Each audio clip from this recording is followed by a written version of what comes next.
안녕하세요. 저는 원광대학교 HK+ 동북아 다이메션 연구단 연구교수 박성호입니다. 반갑습니다. 저는 오늘 지역 출판 문화와 동네 책방이라는 주제로 여러분들에게 잠시 이야기를 나눠볼 생각입니다. 구체적으로는 지역 출판과 지역 콘텐츠, 출판사의 설립, 서점의 구분과 전북, 그리고 익산의 동네 책방을 소개하는 순서대로 진행을 하도록 하겠습니다. 먼저 지역 출판과 지역 콘텐츠인데요. 지역 출판이 지역에서 가지는 의미는 어떤 것이 있을까요? 잘 생각해보면 지역은 일정하게 구획된 어느 범위를 뜻하잖아요. 그렇다면 현대에는 그게 적용이 가능한가 한번 고민을 해봐야 될 지점인데, 지금 최근에는 지역을 일정한 지리적 공간을 바탕으로 생활을 영위해 나가는 사람들이 모여 만들어 나가는 하나의 공동체로 이해하는 것이 더 적합하다고 판단되는데요. 역사적, 문화적 동질성과 지역성을 가지면서 상호작용에 의해 커뮤니케이션이 일어나는 것이 그 지역으로 구분짓는 것이라 생각하면 좀 편할 것 같습니다. 그런데 지역 출판에서 지역은 어떤 의미를 가지느냐? 지역 출판에서 지역은 모든 지역 소재지의 출판사와 지역성을 지닌 출판 콘텐츠를 포함하고 있는 것을 의미합니다. 그러면 지역 출판은 그 지역의 정체성을 가지고 있어야 된다라는 식으로 좀 우리가 이해를 하면 보다 쉽게 다가올 수 있을 것 같네요. 지역 출판과 지역 콘텐츠의 중요성에 대해서 좀 이야기를 나눠보고자 하는데요. 우리가 잘 알고 있는 그리스 로마 신화도 사실은 동네 이야기에서 출발을 했습니다. 그리고 우리 젊은 친구들 혹은 지금 어른이 되었지만 학창 시절에 해리포터 시리즈를 안 읽어본 분들은 없을 것 같아요. 그 해리포터 역시도 어릴 적 들었던 동네 이야기, 즉 민화나 설화, 신화 등이 이제 모티브로 작용해서 이렇게 작품으로 탄생한 건데요. 그런 지점들을 생각한다면 지역의 이야기가 얼마나 중요한지 여러분들이 잘 공감하실 거라 생각이 듭니다. 지금 우리나라 인구가 좀 감소되고 있는데 이 지역에 특히 이 지방 쪽은 인구가 더 줄어들고 있죠. 근데 인구가 줄어든다고 해서 그 이야기, 콘텐츠 역시도 줄어들까요? 그렇지가 않습니다. 그래서 우리는 이 지역의 이야기를 수없이 많이 발굴하고 기록해야 하는 의무감을 가지고 조금 생각할 필요가 있는데요. 지역의 이야기를 발굴하는 지역 출판이 가지는 의미는 여기서 찾을 수가 있습니다. 이 지역 출판이 많이 생긴다는 것은 출판 문화, 그리고 문화, 이야기 등들이 다양해진다는 것이죠. 우리가 지역 출판과 중앙 출판을 굳이 구분할 필요는 없습니다. 그러니까 우리가 지역에서 어떤 이야기를 담아내느냐에 따라서 그 다양성이 확보되기 때문이죠. 지역 출판이 갖는 의미는 지역민에게 그 지역의 이야기를 다양한 형태로 전달하는 데서 찾을 수가 있습니다. 지역 출판사에서 생산하는 지역 콘텐츠는 지역 문화 미래의 경쟁력의 원천이자 글로벌 경쟁력의 원천이기도 합니다. 요즘에 글로컬이라고 하잖아요. 이제 지역의 경기가 무너지고 오히려 지역적인 것이 세계적인 것이 된다는 말이기도 합니다. 우리가 지역 축제를 생각해 보면 우리 지역, 마을 이야기에서 모티브로 한 것들이 축제 형태로 진행되고 있잖아요. 그러니까 지역의 이야기가 콘텐츠가 되고 있기 때문에 미래에는 오히려 그런 것들이 더 부가가치를 창출할 것이다. 그러니까 우리가 편면은 모두 공통적으로 알고 있는 것이 아닌 지역의 특색이 있었을 때 더 재미있는 요소로 다가갈 수 있다는 것이죠. 자, 그런데 이렇게 지역 출판에 대해서 이야기했는데 지역 출판 우리랑 너무 거리가 먼 이야기 같다라고 생각할 수도 있지만 그렇지가 않습니다. 출판사 설립은 여러분들이 생각하는 것만큼 어렵지가 않습니다. 저도 지금 출판사 하나를 등록해서 운영하고 있는데요. 여러분들도 그렇게 운영을 하실 수가 있습니다. 우선 여러분들이 출판사를 생각하고 있다면 뭐부터 하시겠어요? 우선 이름을 지으셔야겠죠. 출판사 대표가 되기 위해서는 우선 여러분들은 내가 어떤 출판사를 할 건지 이름을 생각하셔야 됩니다. 출판사 명을 생각하시고 내가 생각한 출판사명이 이미 나와 있을 수도 있잖아요. 그 부분에 대해서는 조금 고민을 해야 되는데 어떻게 고민을 해결하느냐. 출판사 인쇄사 검색 시스템이 있습니다. 거기에 접속하셔서 본인이 출판사 명으로 하고자 하는 것을 검색하면 내역이 다 나옵니다. 그래서 그 중에 겹치지 않는 것을 선택하시면 되는데요. 동일 지역구, 그러니까 익산시에 출판사 모이라는 곳이 있으면 익산에서 또 지을 수가 없습니다. 대신 익산이 아닌 전주에서 모이라는 것으로 낸다고 한다면 가능하다는 거죠. 여러분들이 다른 지역구라면 같은 이름이 있어도 상관없던 점을 좀 생각하시면 좋을 것 같습니다. 여기 화면에 보이시는 것은 출판사 인쇄사 검색 시스템입니다. 자, 이렇게 검색을 마치고 이제 내가 지은 출판사 명을 등록하면 되는데요. 시, 군, 구청에 가시면 여기 보이시는 바와 같이 양식이 있습니다. 이 양식을 작성하시면 되는데요. 이 작성을 하시고 출판사 담당 업무 보는 부서에 제출을 하시면 됩니다. 그래서 출판사 신고서를 작성하고 제출하면 출판사 담당 부서에서는 이걸 민원 접수를 처리해 주고요. 시군구청에서 3, 5일 후 연락이 오면 출판사 신고증을 받고 면허세를 납부하시면 됩니다.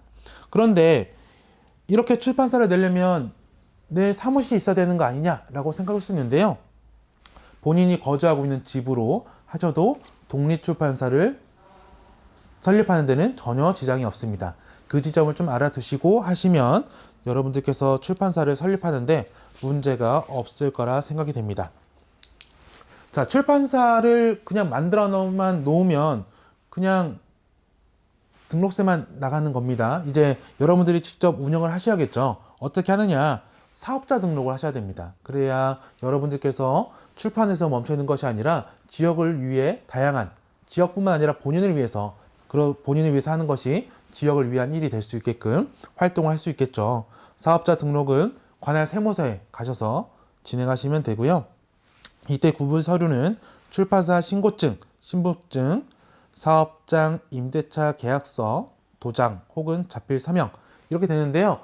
거기서 이제 아마 세세하게 설명을 해줄 텐데 기본적으로 좀 알아두시면 좋을 게 업태는 서비스업으로 하셔야 되고요. 종목은 서적출판, 그리고 저 같은 경우에는 제조업, 출판업 이렇게 했는데 인터넷으로도 판매할 예정이라면 여러분들께서는 전자상거래 소매업을 추가하시는 게 좋습니다. 그런데 초반에 이렇게 인터넷으로 상거래하는 것까지는 조금 부담이 있을 거예요. 이건 추후에도 등록이 가능하기 때문에 조금 차근차근 단계를 밟아 나가는 것을 추천드리고요. 사업 초기에 매출액이 크지 않을 경우에는 개인 사업자로 등록하고 나중에 사업 규모가 커지게 되면 이제 사업 소득세율이 낮은 법인 사업자로 전환하면 됩니다. 출판업은 기본적으로 면세 업종으로 자동으로 면세 사업자로 등록이 된다는 것 알고 계시면 될 것 같습니다. 그런데 여러분들이 출판업뿐만 아니라 글쓰기, 편집 디자인, 책 쓰기 등의 어떤 교육을 또 따로 하시려고 하시면 부가 수익이 창출되잖아요. 그렇기 때문에 일반 과세자 등록도 좀 고려를 하셔야 됩니다. 이렇게 독립출판을 한 곳은 동네 서점, 독립서점, 동네 책방, 지역서점과 긴밀한 관계를 맺어야 되는데요. 우선 서점이 어떤 의미를 가지는 데에서 좀 간략하게 살펴보도록 하겠습니다. 서점의 역사적 배경을 살펴보면 왜 서점이 중요한 것인가? 인류의 다양한 지식과 정보를 서비스하는 곳이기 때문입니다. 우리가 책이 없었다면 어떤 배경 지식을 습득하는 데 어려움이 있었잖아요. 그런 부분들을 생각한다면 우리가 책을 통해서 타 문화를 향유할 수도 있고 이런 것들을 생각하면 서점이 있기 때문에 우리가 문화가 발전했다라고 해도 과언이 아닙니다. 대량 생산한 도서를 대중에게 전파하는 장소가 바로 서점입니다. 이 출판이 빠르게 이렇게 좀 진행이 됐는데요. 그거에 비하면 서점은 늦게 생긴 편에 속합니다. 특히 이게 전북 지역의 출판은 좀 중앙과 견줄 정도로 특색이 강하고 잘 이루어졌었는데요. 그 이유는 종이하면 한지하면 전주가 떠오르잖아요. 질 좋은 종이를 가지고 전주에서 다양한 책을 발간을 했는데 종이가 질이 좋다고 해서 책이 잘 판매되는 건 아니잖아요. 그 이유는 또 하나 특색을 찾자면 전북 지역, 특히 전주에서는 판소리계 소설이 주로 이루었는데 다른 지역에서 갖지 못한 특색을 갖고 있는 것이 바로 전북의 출판 문화이자 서점이었습니다. 그래서 전북 지역의 서점과 출판 문화는 다른 지역에 비해서 독립적으로 잘 성장했다는 것을 좀 참고로 알아두시면 좋을 것 같고요. 우리나라 근대 서점, 네, 효시는 가보개혁 이후이고 이제 개화기 때 이제 서점들이 이게 들어서면서 각종 서적의 간행, 판매를 통해 문화 발전에 기여했습니다. 지금 역시 문화 발전에 기여를 하고 있죠. 특히 지역에 있는 동네 책방은 자신들만의 문화를 더 구축해 나가고 있는 실정이죠. 그 부분에 대해서는 좀 뒤에서 한 번 더 다루도록 하겠습니다. 서점은 기본적으로 온라인 서점과 오프라인 서점으로 나눌 수가 있는데요. 오프라인 서점은 다시 대형 체인 서점, 지역 서점, 독립 서점으로 구분이 됩니다.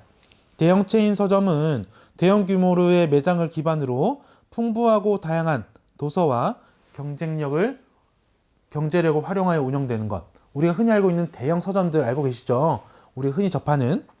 지역 서점은 대형 체인 서점을 제외한 중소규모의 매장을 갖추고 지역 곳곳에서 소매 형태로 운영되는 서점을 의미하는데요. 좀 쉽게 생각하자면 여러분들께서 학창 시절에 학습 참고 도서를 구입했던 곳. 근데 거기 참고 도서만 판매를 하나요? 그렇지가 않죠. 그 옆에 보면 소설책도 구입할 수 있고 이렇게 돼 있었잖아요. 그런 규모의 서점을 지역 서점이라 생각하시면 좋을 것 같습니다. 한국서점조합연합회에 따르면 지역 서점은 방문 매장에서 불특정 다수를 상대로 영업하며 책을 판매하여 생계를 유지하는 서점으로 정의하고 있습니다. 그렇다면 우리가 요즘에 각광받고 있는 독립서점은 무엇이냐? 지역서점의 한 줄기로 뻗어나온 거라 생각하시면 되는데요. 독립서점은 해당 지역을, 그러니까 지역서점과 마찬가지로 지역을 기반으로 운영되지만 특정 분야, 서적만 다루거나 특정 콘셉트를 가지고 있습니다. 그런데 좀 조사에 따르면 독립서점과 독립책방 어떤 차이가 있냐면 독립서점은 기본적으로 독립출판사의 간행물을 가지고 있어야 돼요. 그런데 지금 이 과도기를 겪으면서 독립출판물의 경계가 모호해졌습니다. 그래서 어떤 것을 독립서점으로 규정하는지도 조금 의문이 남기 때문에 독립서점을 운영하는 사람들은 인터넷 검색하면 독립서점으로 나오지만 동네 책방을 더 선호하고 있습니다. 동네 책방을 운영하면서 자신을 책방직이라 지칭하고 자신만의 콘셉트로 운영을 하고 있는 것이죠. 동네 책방은처럼 지역 혹은 동네가 가지고 있는 고유의 정체성, 이 고유의 정체성은 자신의 정체성을 포함하기도 합니다. 그렇게 그 정체성을 기반으로 하여 복합 문화 콘텐츠를 제공합니다. 이것은 동네 특유의 독립문화를 형성한다는 것이죠. 이 독립이라는 것 자체가 기존 주류 문화에서 반해서 저항해서 일어나는 거기 때문에 이 편승하지 않고 자신들만의 문화를 구축하겠다라고 생각하시면 이 독립서점이 갖는 특별한 의미를 쉽게 이해하실 수 있을 거라 생각이 됩니다. 네. 전북 지역의 서점에 대해서 좀 현황을 좀 알고 계시면 좋을 것 같아요. 그러니까 우리가 생각하는 것처럼 서점 되게 없어 라고 생각하는 것보다 수치를 봤을 때 우리는 좀 체감하는 게 더 크잖아요. 좀 알아두시면 좋을 것 같아서 자료를 준비했는데요. 전라북도는 인구수 편차가 심하고 장수군과 무주군은 인구수가 2만 5천여 명이 넘지 않고 진안군과 순천군 역시 3만여 명이 안 되는 것으로 나타나고 있습니다. 전라북도 전체적으로 지역서점이 소멸될 위험이 높은 지역으로 판단되고 있어요. 지역서점, 그러니까 인구수가 당연히 감소하니까 지역서점도 감소할 수밖에 없겠죠. 전라북도의 경우 무주, 부안, 순창, 임실, 진안에서 지역서점이 단 한 곳에서만 운영이 되고 있는 실정입니다. 그래서 예전에 지역서점은 단골들이 있었어요. 이 사람이 누가 가면 이 사람 뭐 좋아하니까 이렇게 챙겨주고 했던 게 있는데 그게 예전에 지역서점이라고 했지만 깊이 생각해보면 동네 책방이 가까웠던 것 같아요. 이제 그런 지역서점들이 없어지면서 동네 책방들이 조금 더 규모를 키우고 있지 않는가. 그래서 전라북도는 2017년에 지역서점 활성화에 관한 조례를 제정해서 지역서점 활성화를 강조하고 나섰습니다. 이제 지역서점의 중요성을 알고 있기 때문에 이런 변화가 일어나고 있겠죠. 덕분에 이런 변화 덕분인지 전북 지역에서는 그래도 비교적 동네 책방이 잘 운영되고 있는 것으로 나타나고 있습니다. 네, 이제 지역 서점 그리고 독립 서점, 동네 책방에 대해서 좀 이야기를 했는데 이런 차원에서 우리가 접근한다면 기본적으로 도서 정가제에 대해서는 우리가 참고로 좀 알아둬야 되지 않을까 생각이 들어서 시사인 기사 내용 일부분을 발췌해서 가져왔는데 이 부분은 제가 한번 읽어드리는 것으로 하고 판단은 시청하시는 여러분들에게 맡기도록 하겠습니다. 저는 참고로 알아둘 정도로만 간략하게 읽어드리도록 하겠습니다. 도서정가제는 출판물의 할인을 규제하는 제도다. 출판문화산업진흥법에 적힌 도서정가제의 골자는 이렇다. 출판사는 판매 목적 간행물에 그 정가를 표시해야 한다. 발행한 지 18개월이 지난 책은 출판사가 정가를 바꿀 수 있다. 바뀐 정가도 반드시 책에 표기해야 한다. 판매자는 정가의 15% 이내에서 가격 할인 10%, 사은품이나 마일리지 등 경제상 이익 5% 이내에서 책을 판매할 수 있다. 법에 따라 문화체육관광부 장관은 3년마다 이 제도의 타당성을 재검토해야 한다. 폐지, 완화 또는 유지 조치를 취할 수 있다. 이 법이 도입된 시점은 2014년 11월이다. 첫 재검토 시기였던 2017년 문체부는 현행법 유지 결정을 내렸다. 그 후 다시 3년이 지나 오는 11월 개정 시한을 앞두고 파열음이 들리고 있는 것이다. 국가가 도서 할인을 규제하는 이유는 1차적으로 출판 산업을 보호하기 위해서다. 무제한 할인을 허용하더라도 실제로 값을 낮출 수 있는 곳은 자본이 넉넉한 대형 온라인 서점이다. 가격 경쟁을 할 수 있는 작은 서점은 도태된다. 할인으로 입은 손해를 메우기 위해 서점은 출판사의 책 원가를 낮추도록 요구한다. 대형 출판사와 달리 중소형 출판사는 버티기 어렵다. 그 결과 출판사들은 모험적인 신간을 내지 않고 판매가 보증된 베스트셀러만 계속 찍어낸다. 독서 시장의 다양성이 타격을 받는다. 특정 산업을 보호하는 제도인 도서정가제는 공익적 특성도 띈다. 네, 이렇게 해서 도서정가제에 대한 기본적인 정보를 전달해 드렸는데요. 여러분들의 필요성은 스스로 판단하시고 하면 좋을 것 같습니다. 자, 이제 마지막 익산의 동네 책방.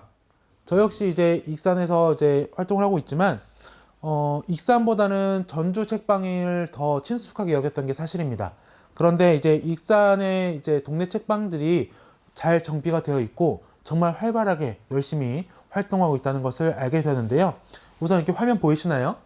네, 북메리카노라는 곳인데요. 네, 북메리카노는 익산시 주연로 4길 15-1 2층에 위치해 있습니다.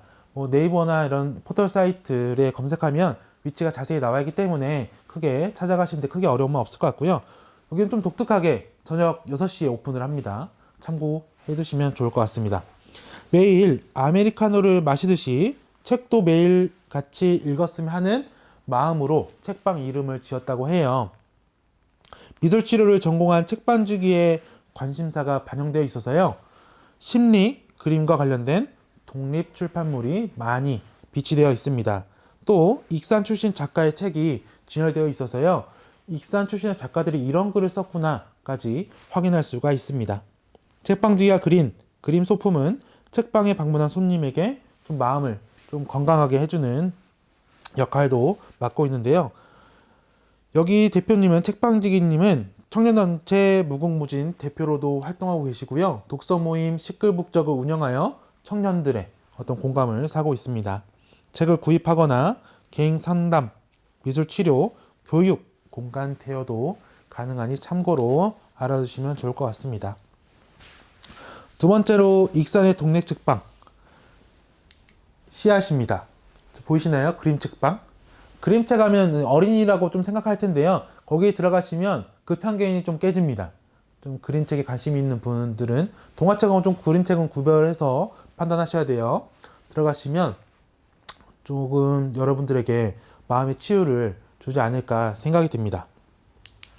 전북 익산시 서동로 8길 50-1에 위치해 있는데요.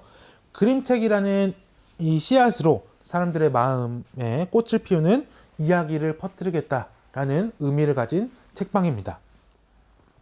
책방지기는 보통 그림책, 저와 똑같이 생각했었나 봐요. 그림책이란 주로 어린이가 보는 책이라 생각을 했대요. 그런데 이빨 사냥꾼 문제가 생겼어요라는 그림책을 보고 그림책의 세계가 정말 넓고 깊구나라는 것을 느꼈다고 합니다.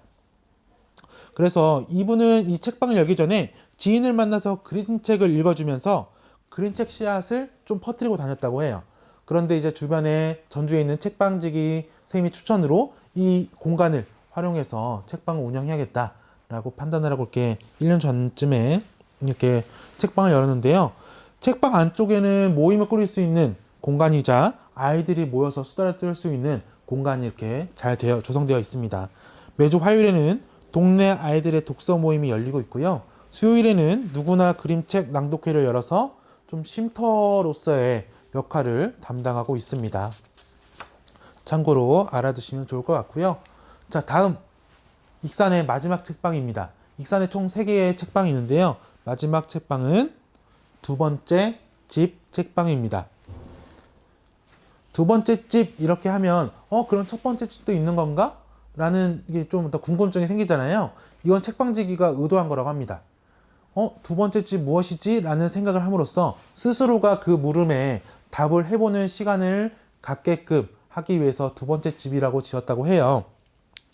이 두 번째 집은 아지트와 같은 공간, 그러니까 우리가 집에서 나와서 두 번째 집으로 향하면 아지트가 되는 거잖아요. 그 개념이기도 하고 책이 출판사에 나와서 이 서점, 책방, 동네 책방으로 가는 순간 두 번째 집이 되는 거잖아요. 그리고 독자가 거기서 책을 만나는 순간 그 책이 하나의 먼저의 책방에 있다가 독자를 만남으로써 두 번째 의미를 갖게 획득하게 되는 거죠.